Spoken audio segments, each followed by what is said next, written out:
Hey, it's Jasmine. Welcome to my channel. This is Realty with Reddit. It's a weekly series where I react to real things happening in the real estate industry on Reddit. So let's get started with the first story. Seller refusing to release us from contract.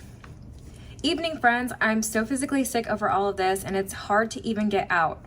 We were under contract to close on a home, and my husband was laid off in the process. Could not get a loan to cover the remainder. We sadly had to exercise our right to cancel based on the financing contingency in our offer. For 2 weeks, the sellers are refusing to sign their portion of the release. However, they have moved on and are showing the house, it's listed, they advertise it on Facebook, etc. I even called the seller's real estate agent and recorded him lying, saying it was not under contract. Our real estate attorney, we are one of those states, has been the absolute worst. We handed him over the $2,500 in earnest money as we had to in the beginning, and there's just been zero communication. We finally got our attorney to answer the phone after using a blocked number. Our attorney is literally dodging our calls. Okay, that's so unprofessional, especially when it comes to someone's money. Why?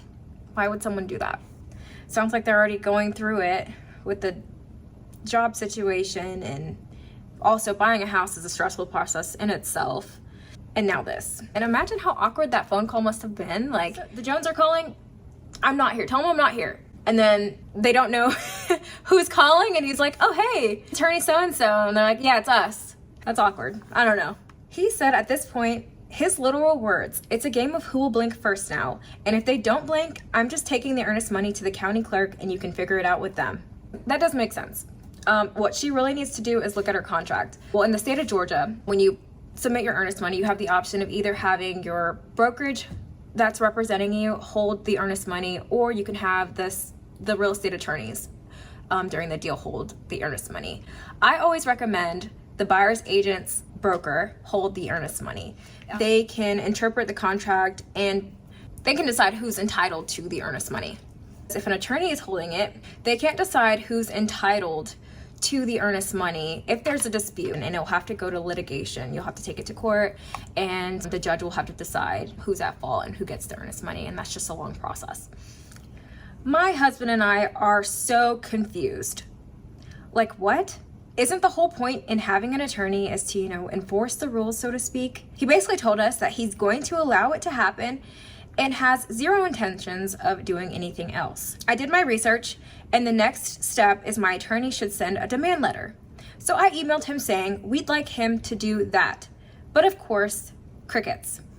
So now my husband and I are being forced to give up our money despite us already losing 4 months of time. We already spent $3,500 in inspections, appraisals, shocking the well, and even filling up the propane tanks.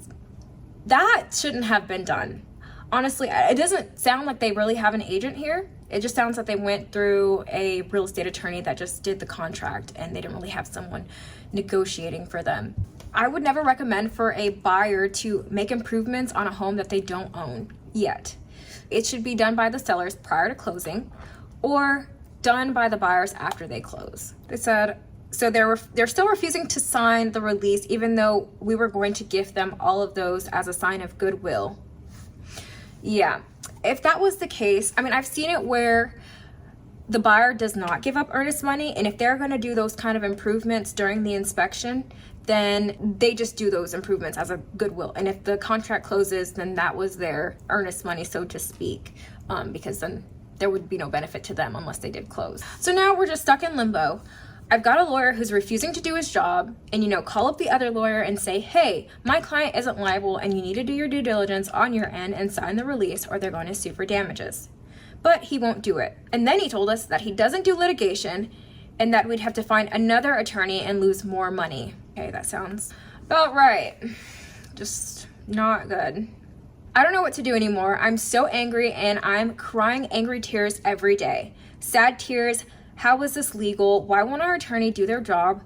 How can the broker/realtor do this?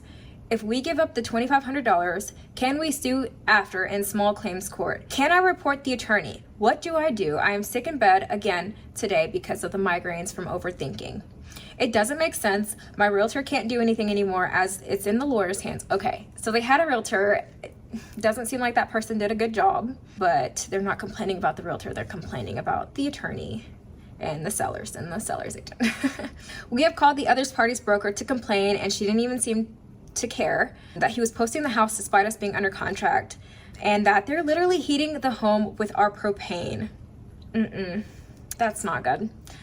So technically it's their propane because you invested into that property that wasn't yours, but we're not going to touch on that. This deal just sounded like a whole mess. Obviously they have to read the contract and see who's really at fault.